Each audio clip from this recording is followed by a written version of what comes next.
Je m'appelle Juliette Morel. J'ai 26 ans.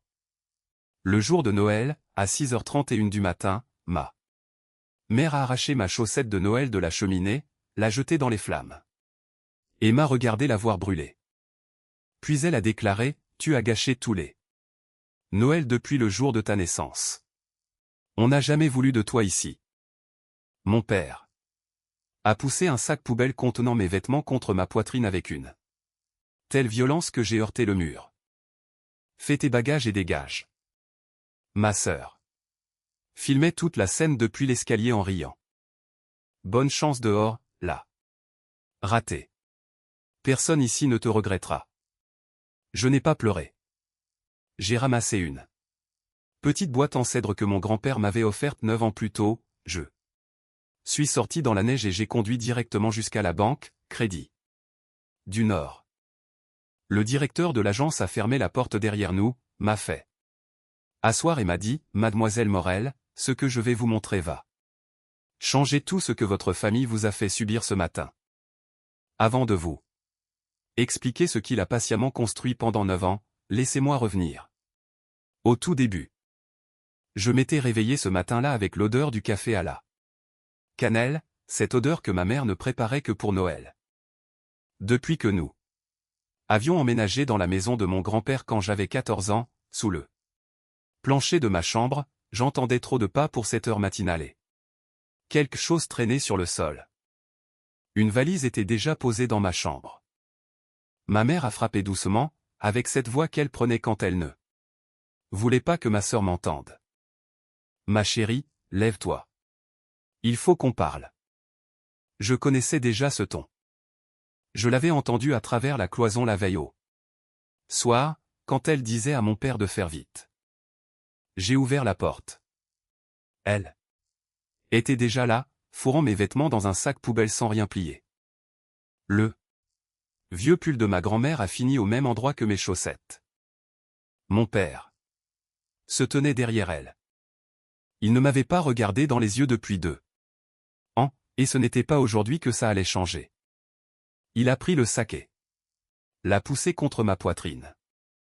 Une photo encadrée est tombée du mur et s'est brisée. Celle sur laquelle je n'apparaissais jamais. Enfin, sors de chez nous. C'était plus de mots qu'il ne m'en avait adressé en 3 ans. Si un parent vous a déjà dit plus de choses blessantes en une seule phrase qu'en des années de silence, vous savez exactement à quel point cela vous fait vous sentir insignifiante.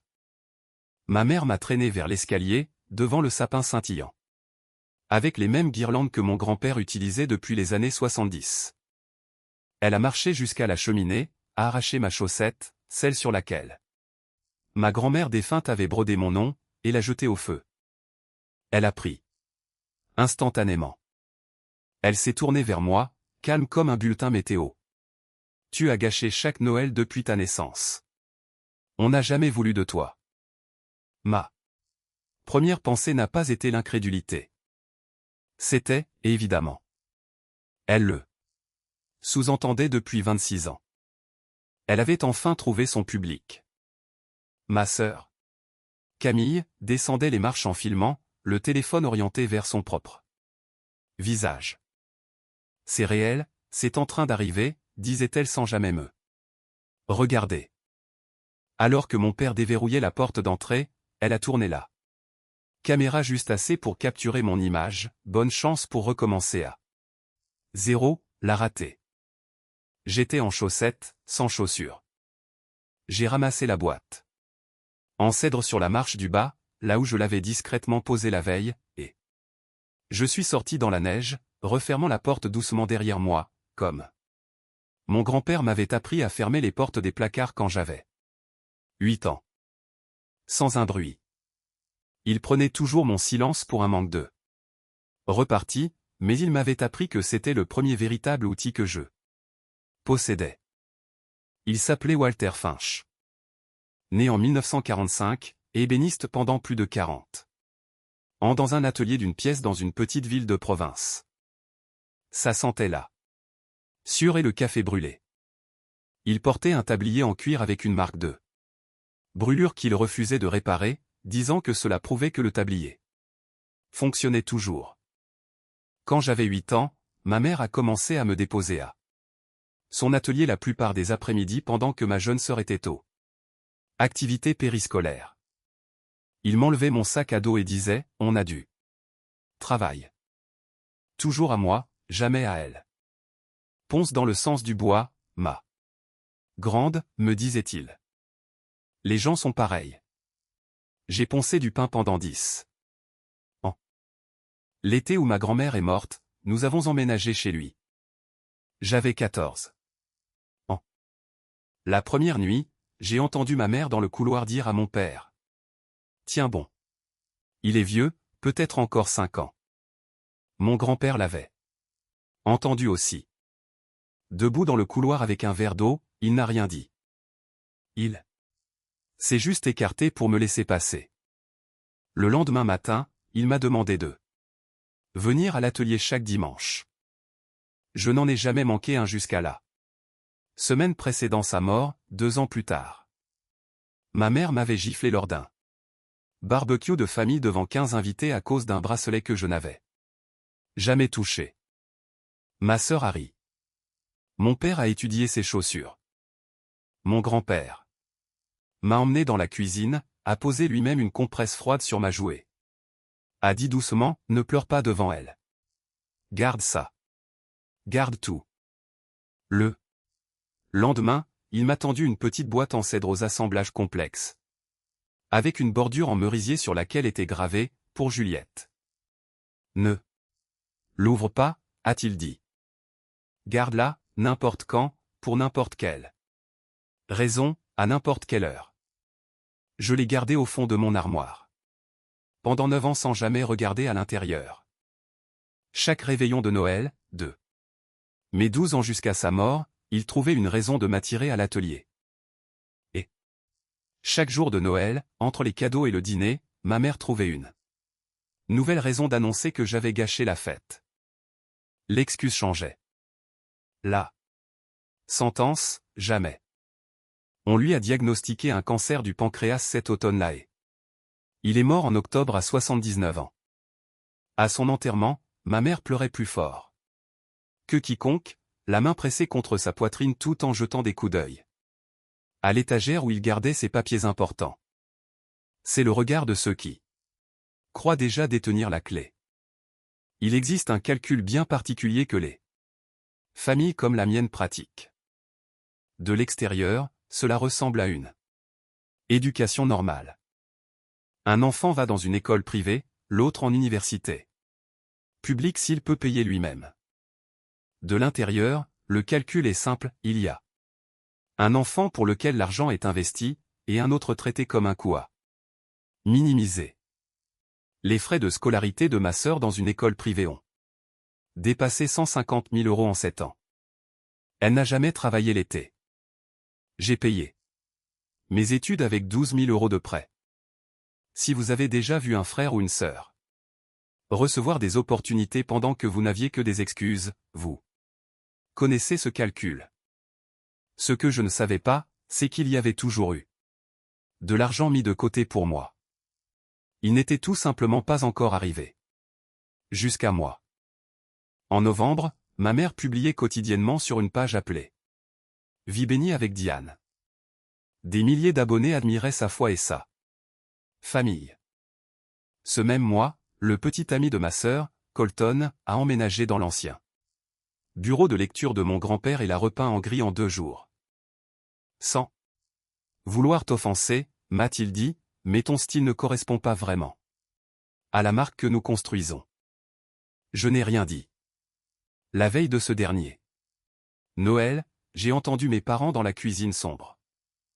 Après-demain, a dit ma mère, ce sera enfin notre vraie famille. Mon père n'a rien répondu. J'ai sorti la boîte en cèdre ce soir-là, je l'ai posée sur ma table de chevet, j'ai regardé les lettres brûlées, mais je ne l'ai pas ouverte. J'ai dormi à peine 4 heures. À mon réveil, tout était déjà en marche. J'ai conduit avec le chauffage à fond. Le sac poubelle à mes côtés. La boîte en cèdre sur le tableau de bord. Pas de chaussures. des chaussettes en laine trempées. Je me suis garé devant la banque avant l'ouverture et j'ai enfin soulevé le couvercle. L'odeur qui sent est échappée datait de 9 ans. Un léger parfum de cèdre et de papier sec. À l'intérieur, il y avait 4 choses, une lourde clé en laiton sur une étiquette en cuir marquée, porte d'entrée, 440 chemin du Creux, une note pliée disant, n'importe quand, n'importe quelle raison, n'importe quelle heure. Une carte de visite de la banque avec un nom, Daniel Weiss, et au dos, un numéro de compte avec les mots, dis à Daniel que tu es ma petite fille. Il saura. Et une photo en noir et blanc de mon grand-père dans un verger, tenant un bébé enveloppé dans une couverture blanche, avec ma date de naissance au dos. Je suis resté là à pleurer pour la première fois de la matinée. 2 minutes. Moteur en marche. Neige sur le pare-brise. Puis j'ai conduit jusqu'au centre-ville. La banque siégeait dans un bâtiment en briques du début du siècle. Avec des sols en marbre chaleureux. Une guichetière d'une quarantaine d'années a levé les yeux alors que je traversais le hall en chaussettes trempées avec un bleu sur la clavicule. Elle n'a pas scié. Elle a décroché le téléphone. Un instant, s'il vous plaît. Oui, elle est là. Un homme d'une soixantaine d'années s'est approché, portant un gilet en laine. Mademoiselle Morel, venez. Avec moi, je vous prie. Apportez la boîte. Je n'avais pas mentionné la boîte. Son bureau contenait un bureau en bois que j'ai reconnu instantanément. Celui que mon grand-père avait fabriqué. Daniel a fermé la porte, l'a verrouillée, a baissé les stores et s'est assis en face de moi. Votre grand-père attendait ce jour depuis 9 ans, a-t-il dit. Moi aussi. Il a posé un dossier, pour Juliette. À ne sortir que lorsqu'elle arrivera. Il a continué, ce que je vais vous montrer va changer tout ce que votre famille vous a fait subir ce matin. Il ne vous a pas laissé qu'une clé. Il vous a laissé le moyen de défaire tout cela. Il a ouvert la boîte, a étudié la clé et a souri comme un vieil ami. Il a porté cette clé à sa ceinture pendant plus de 40 ans. Il en a fait faire une copie pour moi, et il vous a donné l'original. Il l'a posée sur la table. C'est la clé de la porte d'entrée du 440 chemin du Creux. Votre maison. La pièce a basculé. Il a posé sa main sur la mienne. Prenez votre temps. A-t-il dit. Je l'ai fait. Au cours de la demi-heure suivante, il m'a expliqué. Patiemment. Des années plus tôt, mon grand-père avait demandé à un avocat s'il pouvait transférer la maison au nom de sa petite-fille sans que sa fille ne le sache jamais. La réponse était oui. Il a signé les documents cette semaine-là. Depuis ce jour, la maison appartenait à une fiducie familiale. Il gardait le droit d'y vivre jusqu'à sa mort, mais la propriété était déjà la mienne. À son décès, la fiducie a été automatiquement convertie et l'acte de propriété m'est revenu. Aucun tribunal, aucune fille n'avait besoin de savoir jusqu'au moment crucial. Vos parents vivent dans votre maison depuis plus d'1 an sans vous payer un centime, a déclaré Daniel. Il a tourné une autre page, un compte bancaire de plus de 91 000 €, constitué discrètement grâce aux commissions d'ébénisterie au fil des ans, avec une note, pour l'année où elle en aura besoin. Puis une simple enveloppe. 3 visites distinctes de ma mère au cours de l'année écoulée, 8 jours après les funérailles, elle exigeait les comptes en tant qu'héritière directe, ce qui lui a été refusé. Des mois plus tard, avec son propre acte de naissance, exigeant une inversion d'héritage. Refusé à nouveau. Une 3e fois, avec mon père qui élevait la voix en partant, elle disait, elle ne sait même pas, elle ne mérite pas de savoir. J'ai relu cette ligne 3 fois. Elle est venue ici 3 fois, ai-je dit. Doucement, et vous ne me l'avez jamais dit. Ces instructions étaient claires, a répondu Daniel. Je ne devais pas vous contacter. Il a dit, elle viendra quand elle sera prête. Il a aussi dit, si votre mère vient ici 3 fois, c'est qu'elle est sur le point de faire quelque chose de cruel directement contre elle. Il m'a regardé, vous êtes venu ce matin. Mademoiselle Morel, je suppose qu'elle l'a fait? Je n'ai pas répondu. Il n'a pas insisté. Il a fait glisser une dernière page, une assurance juridique souscrite le même jour pour couvrir toute contestation de ma propriété. Puis il a tapoté la pile devant lui. Votre mère a dit à cette banque plus d'une fois que vous étiez un fardeau inutile. Je suis assis ici avec environ 400 000 € de preuves du contraire. Il m'a conduite au coffre-fort et m'a laissé seul avec un tiroir métallique. À l'intérieur, une enveloppe crème, pour ma petite fille, quand tu seras prête à rentrer à la maison, et quelque chose enveloppé dans de la flanelle grise, le même tissu qu'il portait la nuit où il était resté silencieux. Dans ce couloir. Une petite clé en laiton attachée à une fiche de recette. Et là. Lettre, ma chérie, si tu lis ceci, alors ta mère a fait exactement ce que je craignais. J'ai tout vu au fil des années, plus que tu ne le pensais. Je n'ai jamais rien dit parce que je ne voulais jamais te forcer à choisir entre nous. Alors, je me suis assuré que tu n'aies jamais à le faire. La maison est à toi. Rien ne peut être annulé. Tu n'as jamais été un fardeau. Tu es celle qui venait à l'atelier chaque dimanche. Ne t'excuse pas. N'explique rien. Reviens juste à la maison. Je t'aime, grand-père. Je suis resté avec cette lettre un long moment. Mon téléphone vibrait depuis des heures. Des dizaines d'appels manqués. Un message vocal pressé et mielleux, peut-être qu'on est allé trop vite. Rentre. On peut parler. Un autre, plus tranchant, cet argent est un argent familial, pas seulement le tien. Ton grand-père n'était pas lucide à la fin. Celui de ma sœur, de 9 secondes, ma vidéo marche très bien en ce moment. Ça pourrait être un problème. Appelle maman. J'ai tout supprimé. J'ai pris une chambre d'hôtel ce soir-là et j'ai dormi pour la première fois en plus de 24 heures. Le lendemain matin, j'ai appelé l'avocate que Daniel m'avait recommandée. Juliette, Daniel m'a dit que vous appelleriez. Venez ce matin. Son bureau sentait le café et les petits biscuits au beurre. Vous lui ressemblez, a-t-elle dit. Elle avait gardé sa propre copie de chaque document. Pendant 9 ans. Votre grand-père a préparé tout cela avec un seul objectif. Aujourd'hui, nous l'activons. Vous signez 2 choses, je m'occupe du reste. La première était un préavis de 30 jours pour quitter les lieux. Quelqu'un qui vit dans une maison sans bail ni titre de propriété n'est qu'un occupant sans droit ni titre, m'a-t-elle expliqué.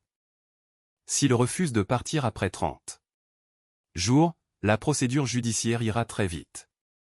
Vous ne leur devez pas un combat. Vous leur devez de la paperasse. La loi fait le reste. J'ai signé. Elle ne m'a pas fait faire de cérémonie. La justice ressemble surtout à un stylo et à un mardi matin. L'avis a été signifié 2 jours plus tard. Ma mère a ouvert la porte en pleine séance de coiffure, du papier aluminium dans les cheveux. Arborant son sourire public éclatant. Elle a déchiré l'avis en 2 sur le perron. L'huissier n'a pas scié, c'est très bien, madame. J'ai 3 autres copies et un enregistrement confirmant la signification. En une semaine, ma mère a envoyé 14 emails au bureau d'Hélène. Hélène a répondu à tous de la même manière, ma cliente ne vous doit aucune conversation. Ma mère a engagé un jeune avocat qui l'a appelé l'après-midi même pour dire simplement, il n'y a pas de dossier. Le 30e jour, avec ma famille toujours dans la maison. L'affaire est passée devant le tribunal. Mes parents se sont présentés sans avocat. La juge a lu l'acte de propriété, les a regardés par-dessus ses lunettes. Et a dit, l'acte est clair. La propriétaire demande la restitution. Le tribunal l'accorde. Aucun appel n'a suivi. Je n'étais pas là pour le matin de l'expulsion. Mais comme beaucoup de gens, je l'ai regardé se produire sur un écran. Quelques jours plus tôt, ma mère avait essayé de faire couvrir sa version par les médias locaux. Toutes les chaînes ont décliné. Alors, le matin de l'expulsion, elle s'est diffusée elle-même depuis le compte de ma sœur. Assise sur le canapé dans un cardigan blanc qu'elle disait symboliser l'innocence.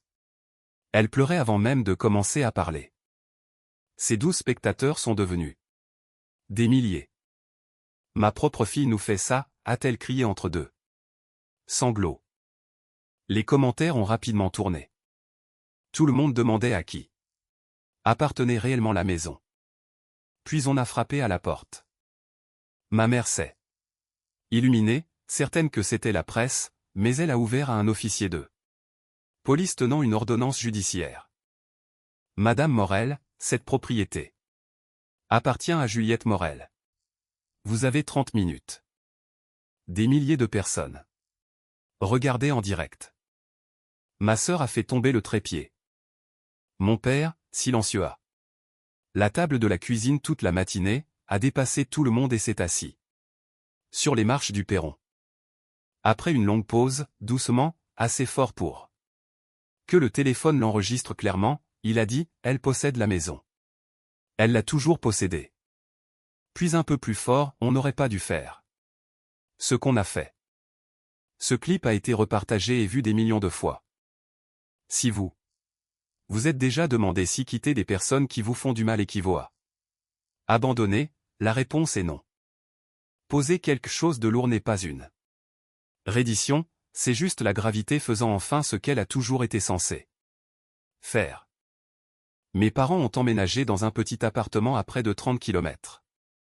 Pas de cheminée, ce que ma mère avait pourtant toujours exigé.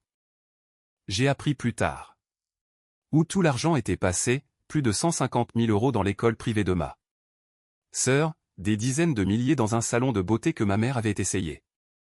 Sans succès, d'ouvrir, des vacances où je n'étais jamais incluse. Et des économies englouties dans une ligne de vêtements pour Colton qui n'a jamais produit un seul article. Ma mère a fermé sa page 2 semaines plus tard.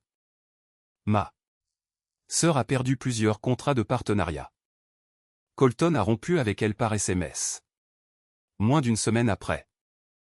Ce n'est pas la marque que je construis. Je me casse. Il s'est désabonné partout dans l'heure. Elle est retournée vivre chez eux, dormant sur un canapé-lit, et n'a pas adressé la parole à ma mère pendant presque un mois. Au début du printemps, ma mère a envoyé un SMS, on a fait de notre mieux avec ce qu'on avait. Un jour, tu comprendras. Je n'ai pas répondu. Des semaines plus tard, mon père a envoyé un message plus long. Le premier qu'il m'écrivait de lui-même. Il disait qu'il aurait dû arrêter ma mère à maintes reprises au fil des ans et qu'il ne l'avait jamais fait. Il ne demandait pas le pardon, seulement qu'il me devait la vérité par écrit parce que c'était la seule chose vraie qui lui restait à donner. Je l'ai lu plus de fois que je ne l'admettrai jamais. Je n'ai toujours pas répondu. Mais je ne l'ai pas supprimé.